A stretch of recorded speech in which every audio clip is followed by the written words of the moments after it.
Hello friends, നിങ്ങൾക്ക് എല്ലാവർക്കും എൻ്റെ ഇന്നത്തെ പുതിയ വീഡിയോയിലേക്ക് അർഹമായ സ്വാഗതം. ഞാൻ കാനഡയിൽ ഉണ്ടായിരുന്ന സമയത്ത് എനിക്ക് അവിടെ ഒരു ഐസ് ഹോക്കി പ്രാക്ടീസും കാണാൻ പറ്റിയത്. നോർമലി നമ്മൾ ഇവിടെ ടി വിയിലെല്ലാം കണ്ടിരിക്കുന്നത് സാധാരണ ഹോക്കിയും കാര്യങ്ങളാണ്. എന്നാലും ഐസ് ഹോക്കി നമ്മൾ കണ്ടിട്ടുണ്ടെങ്കിലും ഇത് നേരിട്ട് എനിക്ക് കാണാൻ പറ്റി. അത് എനിക്കൊരു വലിയൊരു ഭാഗ്യമായിട്ടാണ് തോന്നിയത്.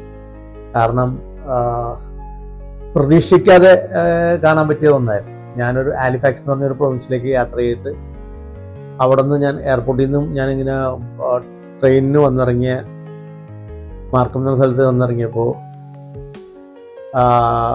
ഞങ്ങളുടെ കാറ് വരാൻ ഇത്തിരി താമസം കാരണം അവിടെ വെയിറ്റ് ചെയ്തതാണ്. അപ്പോഴാണ് ഈ സെന്റിനിയൽ അവിടെ ക്ലബ്ബൊക്കെ ഉണ്ട്. അപ്പോൾ അവരുടെ അകത്തേക്ക് കയറി എനിക്കിത് കാണാൻ പറ്റിയായിരുന്നു. സണ്ണിലോൻ്റെ കൂടെ ഉണ്ടായിരുന്നതുകൊണ്ട് പുള്ളിക്ക് ഇതെല്ലാം അറിയാവുന്നതുകൊണ്ട് എന്നോട് പറഞ്ഞു, ഡാഡി നമുക്ക് പോയിട്ട് ഇതൊക്കെ ഒന്ന് കണ്ടിട്ട് വരാമെന്ന് പറഞ്ഞു. അങ്ങനെ ഞങ്ങൾ കയറിക്കട്ടതാണ്.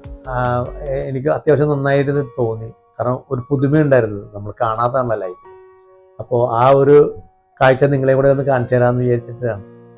ഓക്കെ, നിങ്ങൾ ഈ കാഴ്ച ഒന്ന് കണ്ടു നോക്ക്. കയറി ചെല്ലുന്നത് സെന്റിനിയൽ കമ്മ്യൂണിറ്റി സെൻറ്ററിലേക്കാണ്. അതിനെ ബോയ്സ് ക്ലബിൻ്റെയൊക്കെ ഒരു പന്ത് കളിയുടെയൊക്കെ ഒരു ബോർഡ് അവിടെ ആദ്യം വെച്ചിരിക്കുന്നത്. അവിടെ തന്നെ ഐസ് ഹോക്കി ഉണ്ട്, സ്റ്റേഡിയം ഉണ്ട്, പല കാര്യങ്ങളും അതിനകത്തുണ്ട്. അതിൻ്റെ അകത്ത് കുറേ ട്രോഫികൾ, അതായത് അവരുടെ സർട്ടിഫിക്കറ്റ്സും കാര്യങ്ങളൊക്കെയാണ് ആ ഫ്രണ്ടിൽ തന്നെ ഷോക്കേസിൽ വെച്ചിരിക്കുന്നത്.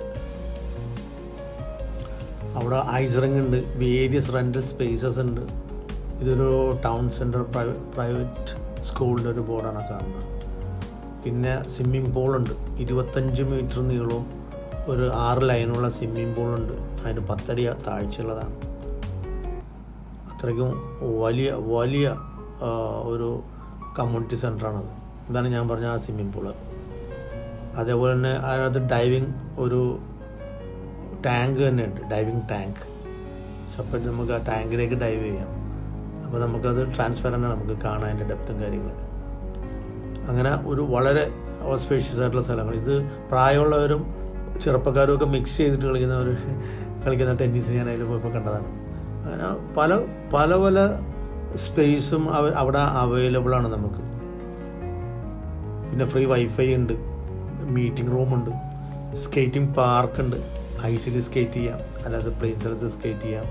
പിന്നെ ബോയ്സ് ബോൾ കളി എന്ന് പറഞ്ഞിട്ട് വരുന്നുണ്ട്. 90 അടി നീളവും 13 അടി വീതിയിലുള്ള ഒരു, നമ്മുടെ ഇവിടെയൊന്നും അത് നമ്മൾ കണ്ട് ശീലിച്ചിട്ടില്ല. ചിലപ്പോൾ പലയിടത്തും ചിലപ്പോൾ ഉണ്ടായിരിക്കും, പക്ഷെ അതൊക്കെ പല കളികളും അവിടെ കളിക്കുന്നത്. നമുക്കൊക്കെ അതൊക്കെ പുതിയ ആയിട്ട് കാണുമ്പോൾ ഒരു ഭംഗി തോന്നും.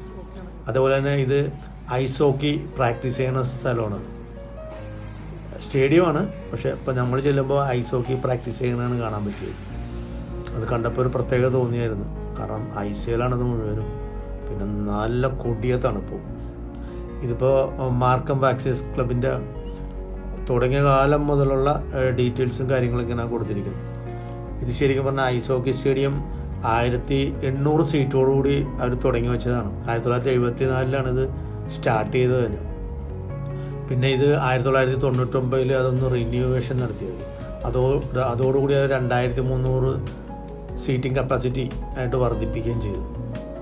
ഇത് അതിബൃഹത്തായ ഒരു സ്റ്റേഡിയം തന്നെയാണ്.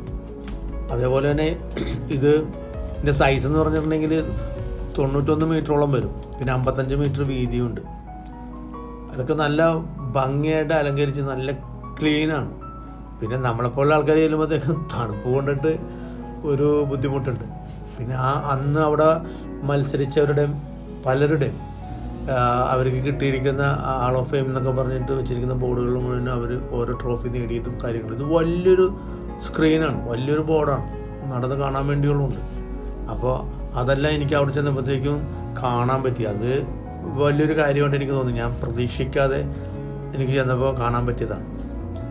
ഞാനങ്ങനെ പെട്ടെന്ന് ഇങ്ങനെ കാണാൻ പറ്റുമെന്ന് വിചാരിച്ചില്ല. മരുമോൻ എന്നോട് പറഞ്ഞു, വാ നമുക്ക് ഡാഡി ഇവിടെ പോയി കാണാമെന്ന് പറഞ്ഞപ്പോൾ അങ്ങനെ ഇങ്ങനെ ഒരു സ്പേസ് ഒന്നും വിചാരിച്ചില്ല. കാരണം ദൂരെ നിന്ന് കാണുമ്പോൾ വലിയൊരു ബിൽഡിങ്ങായിട്ട് തോന്നി, നല്ല വലിയ ഹൈറ്റൊന്നും ഇല്ലാതെ. പക്ഷെ അതിനകത്ത് ഇതേപോലുള്ള സെറ്റപ്പ് ഉണ്ടായിരുന്നു. ഒരുപാട് ഐറ്റംസ് ഉണ്ട്. റിക്രിയേഷൻ ക്ലബ്ബ്, പിന്നെ ഫ്രീ വൈഫൈയും കൂടെ കിട്ടുമ്പോഴത്തേക്കും ആൾക്കാർ അധികം ഉണ്ടാവില്ല. അതിനകത്ത് നമുക്ക് കോഫി ഷോപ്പ്, എല്ലാ കാര്യങ്ങളും അവൻ്റെ അകത്തുണ്ട്. ഞാനിത് ഒരിക്കലും അങ്ങനെ ഒരു സംഗതി ഈ യാത്രയിൽ എനിക്ക് കാണാൻ പറ്റുമെന്ന് ഞാൻ ഒരിക്കലും പ്രതീക്ഷിച്ചില്ല. ഇത് ഫുള്ള് ഹൈറ്റിൽ ഗ്ലാസ് വെച്ച് മറച്ചിരിക്കുകയാണ്. നമ്മുടെ മേത്തോട്ട് ഗ്ലാസ് ബോൾ കൊള്ളാതിരിക്കാനാണ്. ഭയങ്കര ശബ്ദമാണ്. ഞാൻ സംസാരിക്കുന്നത് കൊണ്ടിട്ട് കളിക്കുന്നതിൻ്റെ ശബ്ദം കട്ട് ചെയ്തതാണ്. കാരണം സ്റ്റിക്കുകൾ തമ്മിൽ കൂട്ടിയിടിക്കുന്ന ഒരു ശബ്ദം ഭയങ്കര ശബ്ദമാണ്. പിന്നെ ഇടയ്ക്ക് ബോൾ വന്ന് നമ്മുടെ മേത്തിട്ട് പതിക്കുന്ന പോലെ നമുക്ക് തോന്നും. പക്ഷെ ഗ്ലാസ് ഉള്ളത് കാരണം പിന്നെ ഗ്ലാസിൻ്റെ അഴുക്കുകളൊക്കെ പിടിച്ചിരിക്കുന്നുണ്ട് വീഡിയോ എടുക്കുമ്പോൾ കാണാതെ. അപ്പോൾ ഗ്ലാസ്സിൽ വന്ന് കൊള്ളാറ് നമുക്ക് ഇടയ്ക്ക് കുമ്പിട്ട് പോകും നമ്മൾ അറിയാതെ. നമ്മുടെ മേത്തേക്ക് വന്ന് അടിക്കണതായിട്ട് തോന്നും. ഫുള്ളി ലൈറ്റൊക്കെ ഇട്ടിട്ട് അവർ 2 ഭാഗങ്ങളായിട്ട് നിന്നും അവിടെ പ്രാക്ടീസ് ചെയ്യണമെന്ന് തോന്നുന്നുണ്ട് ശരിക്കും. കുറേ നേരം ഞാനത് വീക്ഷിച്ചിരുന്നു. നമ്മളുടെ നാട്ടിലൊന്നും ഇതൊന്നും കാണാൻ പറ്റില്ലല്ലോ. നമുക്കിതൊക്കെ എങ്ങനെ കാണാനാണ്? നമ്മളിവിടെ ഐസൊന്നും അങ്ങനെ നിലനിർത്തി കണ്ടിട്ടില്ല. ഉണ്ടാവുമായിരിക്കും, പക്ഷെ ഞാനിതുവരെയും കണ്ടിട്ടില്ല. എനിക്ക് ഇത് വലിയൊരു അത്ഭുതമായിട്ട് തോന്നി. ഇത് ഇങ്ങനെ ഒരു കാഴ്ച കാണാൻ പറ്റിയതിന് വലിയ കാര്യമായിട്ട് എനിക്ക് തോന്നിയിരുന്നു. പിന്നെ അവിടുത്തെ ക്ലൈമറ്റ് ഇതിന് പറ്റിയതാണ്. തണുപ്പായതുകൊണ്ട് നല്ല തണുപ്പായിരുന്നു. ഞങ്ങളൊക്കെ പുറത്തിറങ്ങുന്ന സമയത്ത് എനിക്ക് തോന്നുന്നത് -13 തോന്നുന്നു. ഇതുകൊണ്ട് സീറ്റെല്ലാം നല്ല കളർഫുള്ളാണ്. അറേഞ്ച്മെൻ്റൊക്കെ നല്ല ഭംഗിയാണ്, നല്ല ക്ലീനാണ്. എപ്പോഴും അവിടെ സർവീസ് ചെയ്യാനായിട്ട് ക്ലീൻ ചെയ്യാനൊക്കെ ആയിട്ട് ആൾക്കാർ ഞാനവിടെ കണ്ടിരുന്നവരാണ്. ഇതെല്ലാം ചിലപ്പോൾ ഒരു ഗ്രൂപ്പിന് അവർ ഇത് കൊടുത്തിരിക്കണമായിരിക്കും, ക്ലീനിങ്ങിനൊക്കെയുള്ള ഒരു അവകാശം കൊടുത്തിട്ടുണ്ടാവും. അതുകൊണ്ടായിരിക്കും അതെപ്പോഴും നല്ല ഭംഗിയായിട്ട് ഒരു ടോയ്ലറ്റും ഇതെല്ലാം നല്ല ക്ലീനാണ്. ഏതായാലും ഇങ്ങനെ ഒരു സംരംഭം എനിക്ക് കാണാൻ പറ്റിയതിൽ വലിയ സന്തോഷം തോന്നിയിരുന്നു. അപ്പോൾ നിങ്ങളെയും കൂടെ ഒന്ന് കാണിച്ചു തരാമെന്ന് വിചാരിച്ചിട്ടാണ്. എങ്ങനെയുണ്ട് ഇത്? അടിപൊളിയല്ലേ?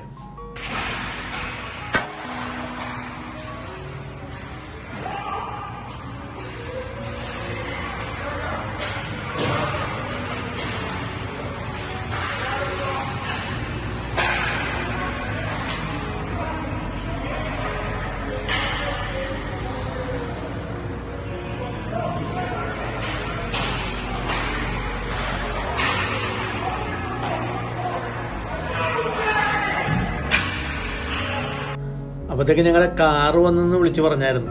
അപ്പോൾ ഉടനെ തന്നെ ഞങ്ങളതിനകത്ത് കയറി സ്ഥലം വിട്ടു. ഏതായാലും വീഡിയോ ഞാനിപ്പോൾ ഇവിടെ വൈൻഡപ്പ് ചെയ്യുകയാണ്. ഇനിയൊരു പുതിയൊരു വീഡിയോ ആയിട്ട് വരുന്നവരെ ബൈ ബൈ.